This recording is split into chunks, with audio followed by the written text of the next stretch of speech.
What you're going to see tonight is 819 years of history. Well, not all of it, I promise you. But very key aspects of this history that's led us to where we are now. So, what we're going to do tonight is we're going to take a conspiracy. I hope you all know what conspiracy theories is. I presume you all do. And we're going to turn it into fact. Real fact. You can go and check out. I don't want you to believe a word I'm saying tonight. Absolutely. I want you to go and check this stuff out for yourself. When you check it out, you will suddenly find that there is a lot of truth out there. You've just got to know where to look. We're going to look at the history of constitutional statute law. I presume everybody knows what constitutional law is. Statute law, acts, bills, parliament, yeah? The constitutional law of this country is a law called Fleet. Now, Fleet is Admiralty, Commerce, Civil, Nobis Liquorium, Roman Civilius, whatever you want to call it. It's this one law, it's called Fleet. Also, the making of a constitutional sovereign and the truth about Parliament, the courts and the police. The living fiction and the legal fiction, and the living soul, the separate identities, and understanding a new language. Because there is a language out there that exists that is used on you that you do not know about. You might as well be talking in Japanese, because you probably understand more of that language than you will this language. That's alright, yeah.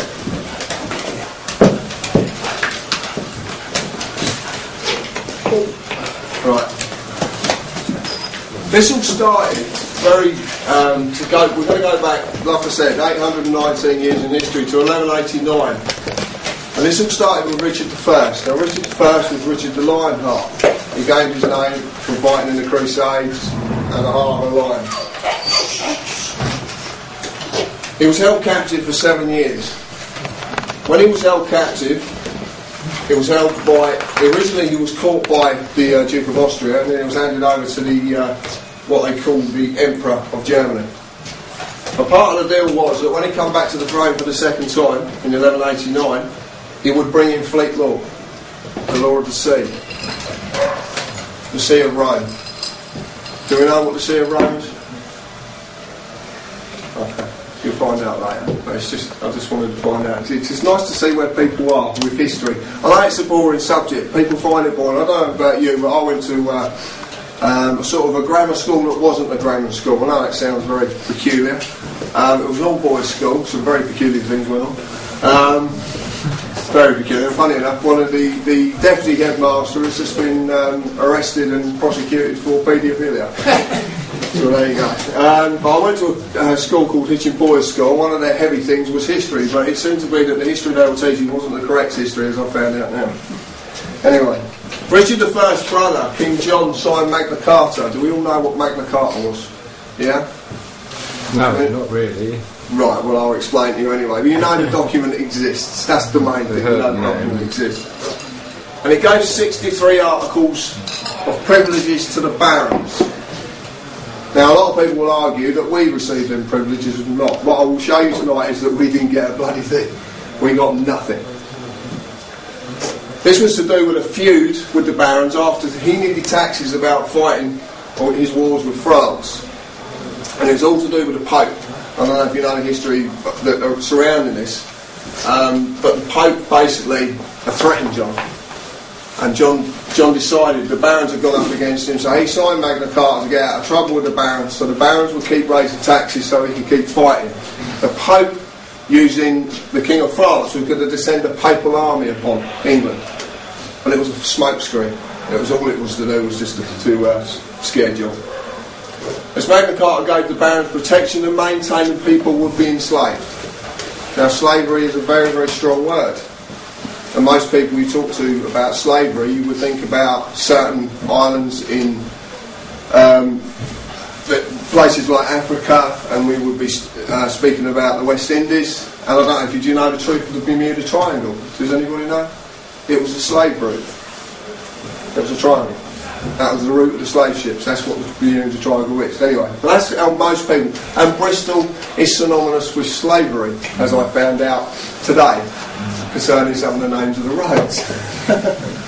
But anyway, so people don't look at us as being slaves, because ideally in the slave trade we are the wrong colour. But people have been enslaved all over the world for thousands of years. So people are going to be enslaved by this document, and what was created with this document had a lasting effect upon the world ever since.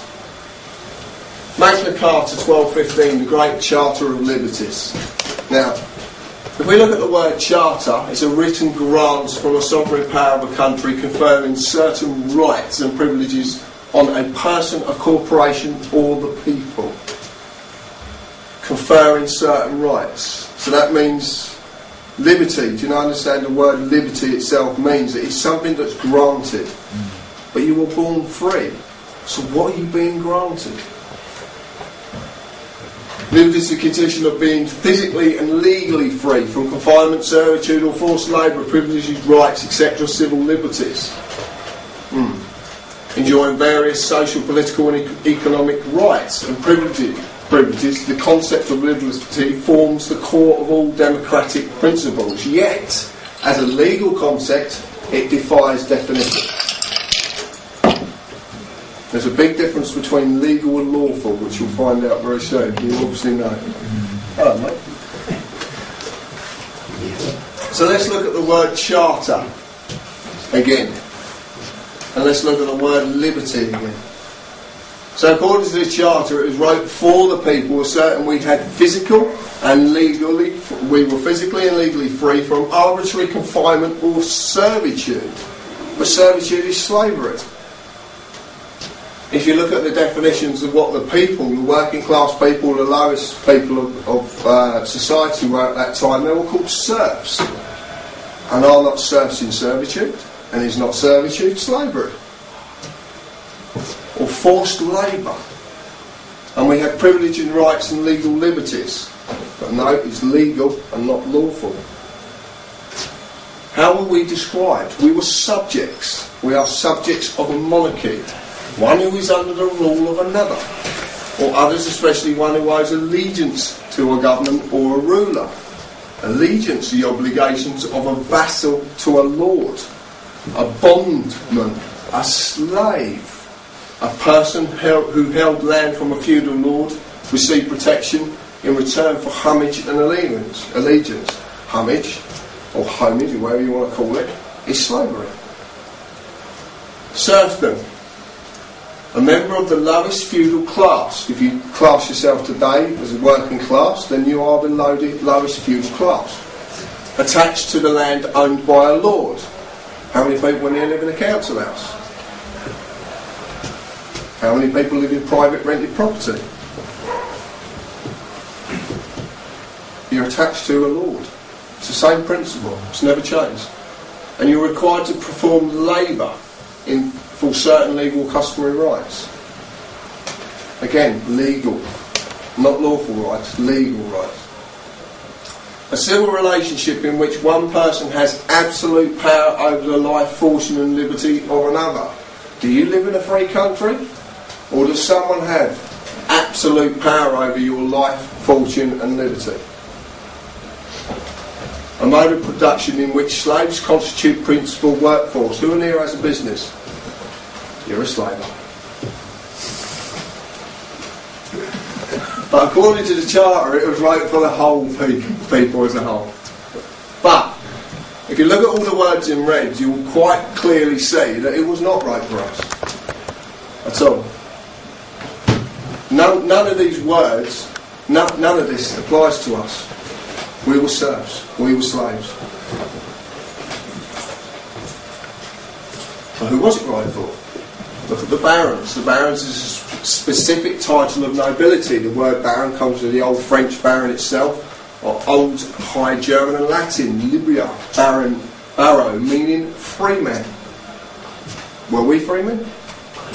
All ladies?